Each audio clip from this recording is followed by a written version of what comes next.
I'm Amy. I'm going to be your at-home art instructor for the day. In this video you will find tips on how to paint and information about the project. So I look forward to seeing what everyone creates, and I hope that this is very helpful. Yeah, let's get started. Hey there, if you are watching this video, then you have the Honeycomb Design. Very exciting, it's my favorite. I love bees. So a little bit about this project is the canvas that you have has already pre-existing lines on there. These black lines, when connected with all the other pieces, will turn into one greater design, which is all the honeycombs. So with that said, it's okay if you paint over it a little bit, because at the end we crisp those lines back up so that you can still see it. This border here is a 1-inch border that you won't see when it's connected. So all of your artwork goes inside this 8-inch square. To make sure that your design is facing upwards, check the back of your canvas to make sure that the label is right side up. I've actually already painted on the back of this side as a practice, or you would see the letters, maybe F6, with honeycomb, and that is apparently had some paint gets everywhere. That is how you know if your design is facing up. I don't want you to have to paint something upside down. That'd be terrible. So that's the main first step. Things you'll need for this project, you'll want to make sure that your surface is covered with a towel, an old sheet, newspaper, something you don't mind getting paint on, because paint gets everywhere. It is a water-based paint, but that doesn't mean it comes out of clothes very easily, because it likes to absorb into those fibers. So where clothes you don't mind getting paint on, be in an area you don't mind getting paint on. Just cover every surface. No. Other things you'll need is a paint rag. This is just an old dish towel. You can use a paper towel if you don't want to get paint on something, or an old t-shirt that's going to get donated or thrown away. You can cut that up and have several rags. I've even used a sock that had holes in it because I didn't want it to go to waste. Your paintbrush from your packet, which will look much cleaner than this one. A jar or cup, it can be disposable, but some water in the jar or cup so that you can rinse your brush. But that's all very necessary. Of course, you get your paints, and then I like to use this little piece of glass for my paint palette because it's easy to scrape the acrylics off. You can use a sheet of wax paper or cover something with saran wrap and do it that way. It's just, again, whatever you use will probably have paint on it for a good long while. I think I've been using this paint jar for at least 7 years. But with that said, I think that's all you need to get started. I like to open up all of my paints at once. Be kind of careful, they like to squish out. This color scheme was hand selected for this design. It was fun putting all that paint in there. And then, if you've never mixed colors before, a quick little color theory is all your primary colors, there's 3 of them. You get yellow, red, and blue. And from there you can make green, orange, purple. Those are secondary colors. It's a lot of fun. There's lots of colors. This one is one of my favorites. Almost every color in there. Just missing the green, really, I think. Anyway, that's off topic. So I like to scoop my color out onto my paint palette, and then I rinse my brush for each color. When I rinse my brush, I'm not pushing down really hard. I'm just swishing it around really fast, and then I kind of wipe off the water and then wipe it with my rag to make sure that there's no paint color still on here. And then I'll scoop out my next color. I'm doing this because otherwise, you see I kind of like roll it. If I just went in and bloop, bloop, bloop, I would have just mixed all of those colors, and then I'd end up with all these different browns and greens and colors that I was not planning on making. So this is your setup. It doesn't have to be in any specific order.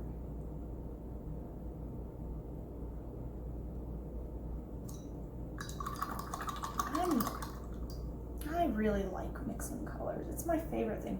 The more vibrant it can be, the better. And then this one, this is the specialty group. Most other of the designs I put black in, but this one I used purple because when I mix colors, I always try to use a darker tone, like a darker purple or a darker red or blue or green to make my colors have depth. Instead of creating shadows with a black, I like to create shadows with a purple or a green because I think it just makes a more vibrant, intense color. With that said, white, you think it would make your colors brighter. It actually makes things a little bit more pastel.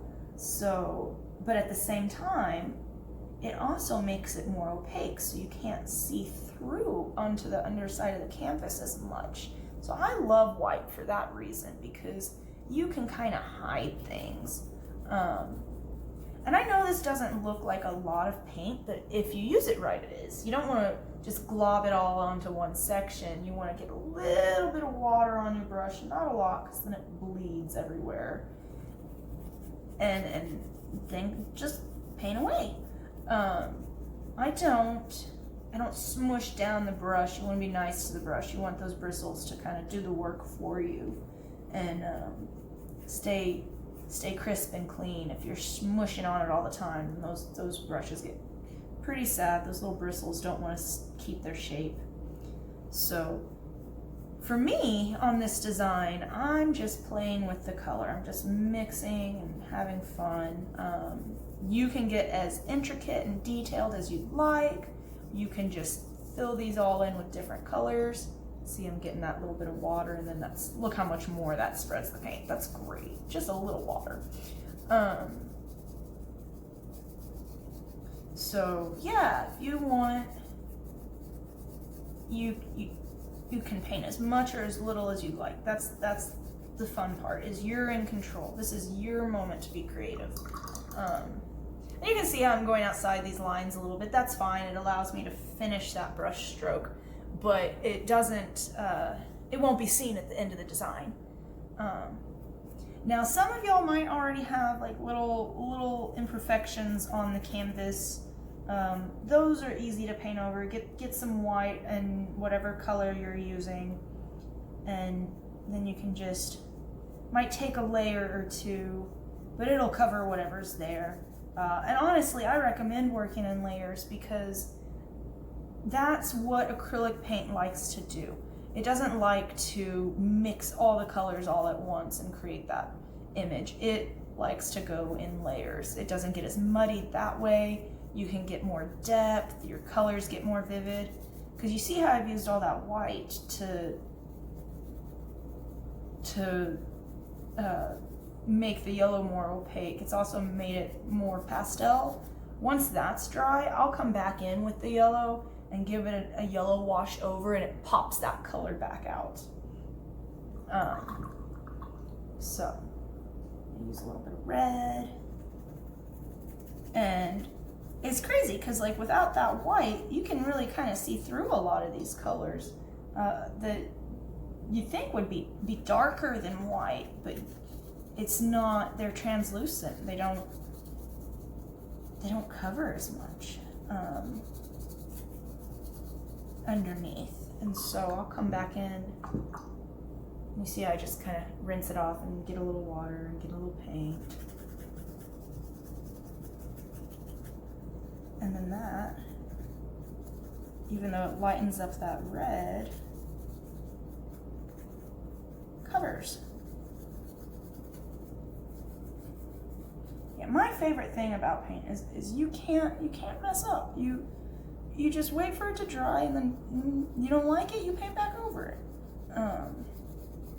So that's always been a great stress relief to me, is knowing that we're in control, we're in charge of what we create, and we have that ability to just paint over it, which is kind of hard sometimes because we spend a lot of time on what we work on, and to have to start over or cover it up can be really, really difficult.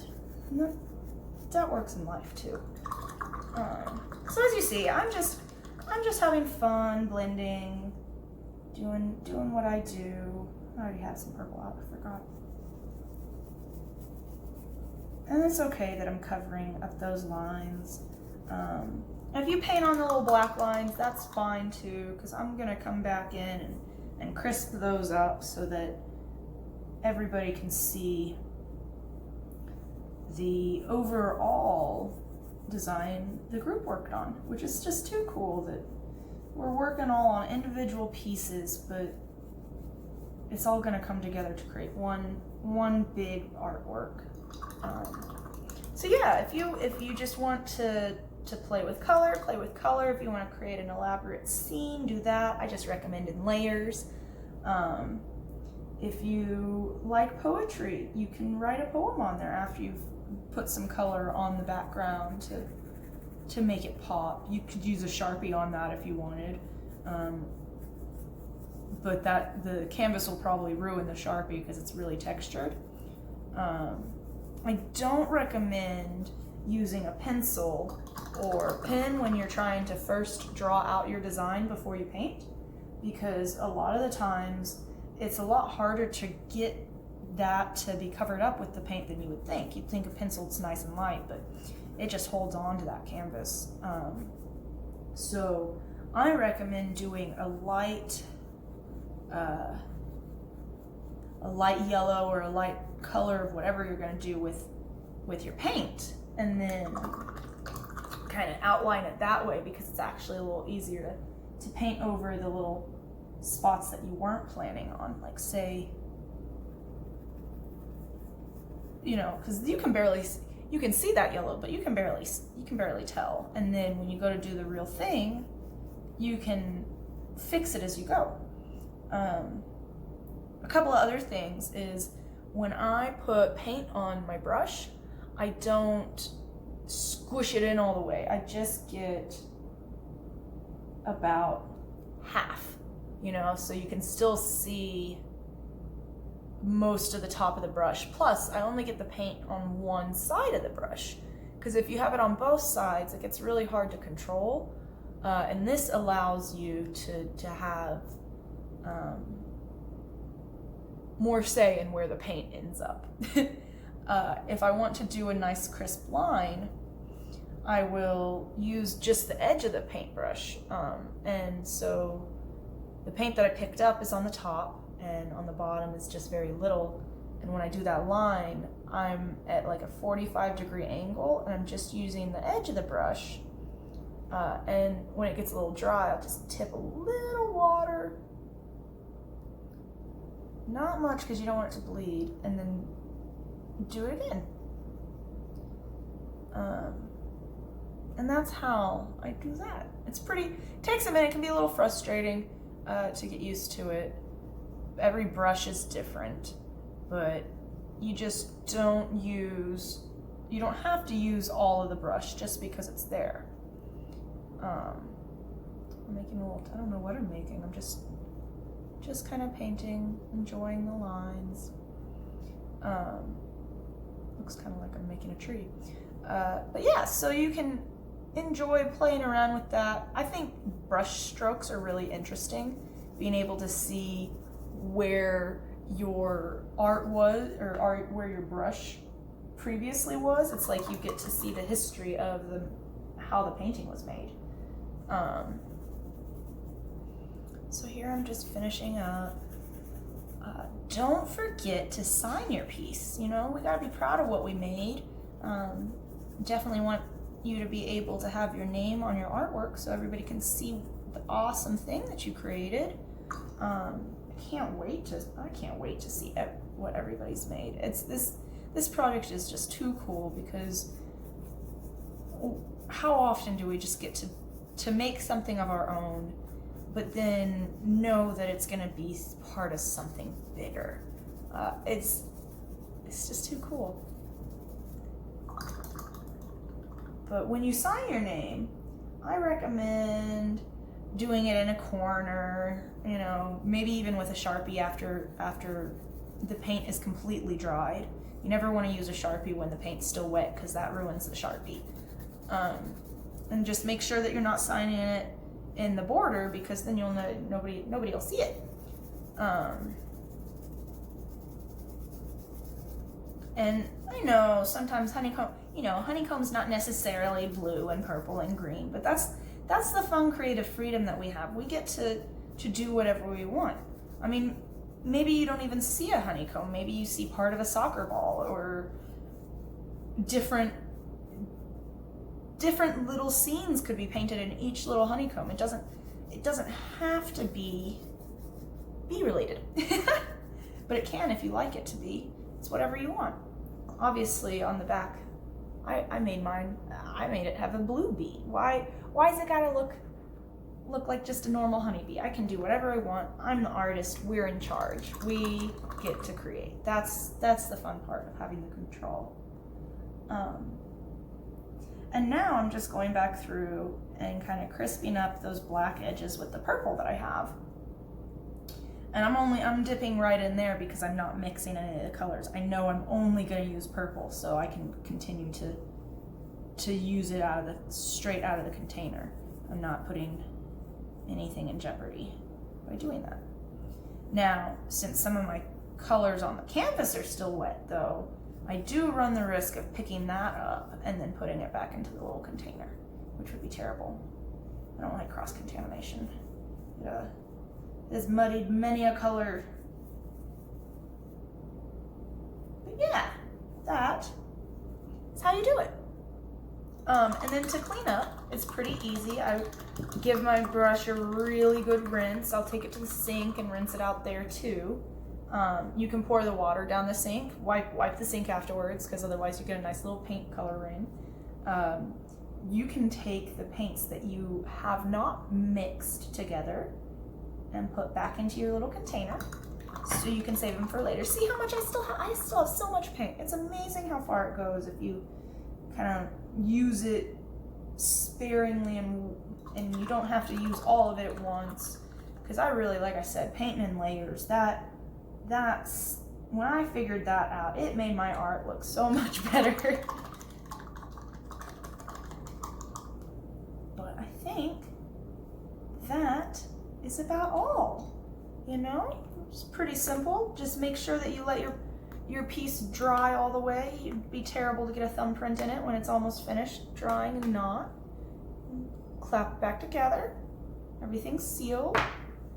And that's some art. I'm sure after it's dried, I might go in and draw some little stick figures playing around, do something. But yeah, have fun, enjoy. I cannot wait to see what y'all make.